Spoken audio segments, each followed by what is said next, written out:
اللہ اکبر کبیرہ۔ اور آگے آیت کے اندر تو اس سے بھی زیادہ سخت جملہ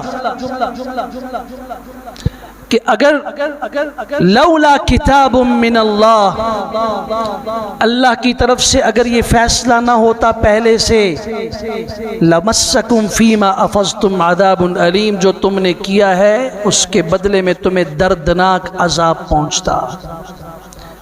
وہ دردناک عذاب کیا تھا؟ امام الانبیاء صلی اللہ علیہ وسلم کو حضرت عمر نے دیکھا رو رہے ہیں، حضرت ابوبکر صدیق کو دیکھا رو رہے ہیں، فرمایا آپ کیوں رو رہے ہیں، کیا پریشانی ہوئی؟ افاقہ ہوا، آپ علیہ السلام نے فرمایا عمر، اللہ کا عذاب اس کیکر کے درخت کے قریب تک پہنچ چکا تھا، اور اگر اس کا فیصلہ ہو جاتا سوائے تمہارے اور سعد بن معاذ کے کوئی باقی نہ بچتا۔ اشدہم فی امر اللہ عمر۔ آج مسلمان نسل اس لیے کٹ رہی ہے کہ نہ ان کا امیر عمر بن خطاب جیسا ہے، اور نہ اس امیر کی رعایا عمر بن خطاب کی رعایا جیسی ہے۔ اس لیے کبھی مشرق سے آواز آئے گی کہ برما میں مسلمان تووں کے اوپر، آگ کے انگاروں کے اوپر ان کے دودھ پیتے بچوں کو سینک دیا گیا اور انہیں بھون دیا گیا، یہ 2-4 دن رو کے اس کے بعد دعائیں کر کے خاموش ہو جائیں گے، بھول جائیں گے، اور جذباتی اتنے ہیں کہ جب انہیں پتہ چلے گا کہ اسرائیل نے فلسطین پر چڑھائی کر دی ہے تو شاید 1-8 مہینے تک یہ روئیں، احتجاج کریں، چیخیں چلائیں، بائیکاٹ کی باتیں کریں، اس 1 مہینے کے بعد یہ اس تذکرے کو بھی بھول جائیں گے۔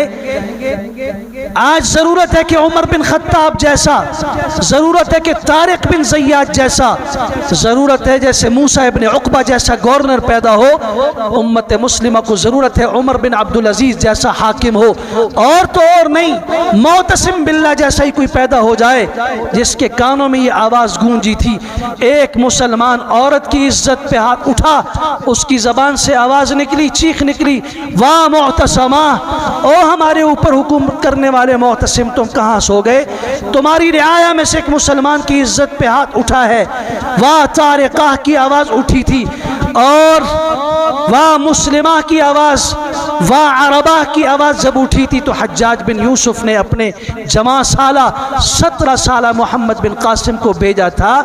آج ایسے غیور مسلمان کی ضرورت ہے جو عمر بن خطاب کی ذریت جیسا ہو، جو اشدہم فی امر اللہ کا مصداق ہو، جو مسلمانوں کے درد کو سمجھتا ہو، جو مسلمانوں کی عزت کو اپنی عزت سمجھتا ہو، اور جو مسلمانوں کی بے عزتی اور تذلیل کو اپنی بے عزتی سمجھتا ہو۔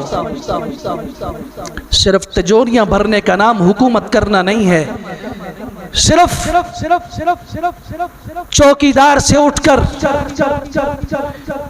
ایک چھوٹے سے دکاندار سے اٹھ کر، ایک ریڑی لگانے والے سے اٹھ کر اگر وہ حاکم بن جائے تو پتہ چلے کہ فلاں ملک میں اس کی اتنی پراپرٹی ہے، اس کی اتنی جائیدادیں ہیں، اس کے پاس اتنا خفیہ بیلنس ہے، اتنا ظاہر ہے، اس کا نام مسلمان حکمران نہیں ہے۔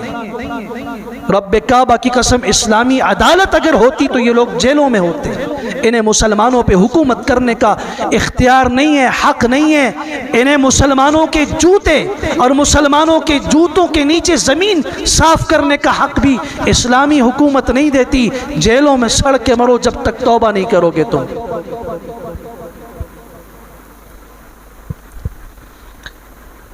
امام الانبیاء صلی اللہ علیہ وسلم نے فرمایا عمر جس راستے سے گزرتا ہے شیطان راستہ بدل دیتا ہے۔ اور یہ کب فرمایا تھا؟ جب آپ خود مجلس میں موجود تھے۔ کچھ عورتیں تھیں جو اس وقت ہنس رہی تھیں آپ کے پاس بیٹھی ہوئی، پردے کا حکم نہیں آیا تھا۔ امام الانبیاء صلی اللہ علیہ وسلم پوری قوم، پوری امت کے باپ ہیں، روحانی باپ ہیں، وہ بیٹھی ہوئی آپ کی نرم مزاجی کی وجہ سے، طبیعت کی نرمی کی وجہ سے، شفقت کی وجہ سے ہنس رہی تھی۔ سیدنا ابو بکر صدیق بھی موجود تھے، حضرت عمر رضی اللہ عنہ داخل ہوئے. یہ روایت کسی ناول کی کتاب سے نہیں سنا رہا، اصح الکتب بعد کتاب اللہ صحیح بخاری سے اور مسلم سے سنا رہا ہوں. حضرت عمر نے جو قدم رکھا سروں کے اوپر پردہ آ گیا اور وہ ہنسی ختم ہو گئی. امام الانبیاء صلی اللہ علیہ وسلم مسکرائے اور فرمایا عمر جس راستے سے تم گزرتے ہو مجھے اللہ کی قسم ہے شیطان راستہ بدل دیتا ہے. اس خاص موقع پہ یہ جملہ آپ نے فرمایا. آپ نے صحابہ کو فرمایا میں نے رات کو خواب دیکھا، خواب میں کچھ لوگوں کی قمیصیں ان کے سینے تک، کچھ کی ناف تک، کچھ کی گھٹنوں تک، کچھ کی اس کے نیچے کچھ چھوٹی، لیکن میں نے ایک شخص کو دیکھا عمر بن خطاب کو جس نے جو قمیص پہن رکھی ہے وہ زمین پہ گھسیٹ کے اس کو جا رہے ہیں. فما اولتہ یا رسول اللہ، اللہ کے پیغمبر جب خواب آپ نے دیکھا ہے تو تعبیر بھی آپ بتا دیجئے. آپ نے فرمایا اس کی تعبیر دین ہے. حضرت ابو بکر صدیق کی زندگی میں بڑی مشکلات آئیں، لیکن حضرت عمر بن خطاب رضی اللہ عنہ جب آئے، آپ کا زمانہ خلافت دیکھ لیجئے، فتوحات اسلامیہ کا زمانہ خلافت ہے. میں نے دیکھا کہ ایک کنواں ہے، اس کنویں سے میں پانی نکال رہا ہوں. پھر ابو بکر نے اس کے اندر سے 1-2 ڈول نکالے لیکن بڑی مشکل سے نکالے. پھر میں نے دیکھا عمر کو جس نے ڈول کو ہاتھ لگایا تو وہ چھوٹا ڈول بہت بڑا ہو گیا اور اس نے اتنا پانی نکالا اس ڈول سے کہ لوگ بھی سیراب ہوئے اور ان کے جانور تک سیراب ہوئے. یا رسول اللہ اس کی تعبیر کیا ہے؟ فرمایا اس کی تعبیر دین کا پھیلنا ہے. حضرت ابو بکر کی زندگی میں بڑی مشکلات آئیں دین کے پھیلنے کے معاملے میں، لیکن حضرت عمر کا راستہ کوئی نہیں روک سکا. فارس بھی فتح ہوا، روم بھی فتح ہوا. اللہ کریم حضرات خلفائے اربعہ اور ایک صحابی جس نے امام الانبیاء صلی اللہ علیہ وسلم کی صحبت میں ایک لمحہ گزارا ہے، شرف صحبت اس کو ملی ہے، اللہ اس کی محبت ہمارے دلوں میں پیدا فرمائے. جو پیغمبر صلی اللہ علیہ وسلم کی آل و عیال سے تعلق رکھتے ہیں، جنہیں اہل بیت کہا جاتا ہے، آپ کی ازواج ہوں، آپ کی بیٹیاں ہوں اور ان سے چلنے والی نسل ہو، بلکہ اور تو اور دین سے محبت کرنے والا اور دین پہ مر مٹنے والا اور دین کے لیے اپنی جان قربان کرنے والا اور دین کو اپنی جان اور حرز جان سے مقدم سمجھنے والا اور اس کے لیے کسی بھی کوشش میں لگے ہوئے مسلمان کی محبت اللہ ہمیں نصیب فرمائے. وآخر دعوانا الحمدللہ.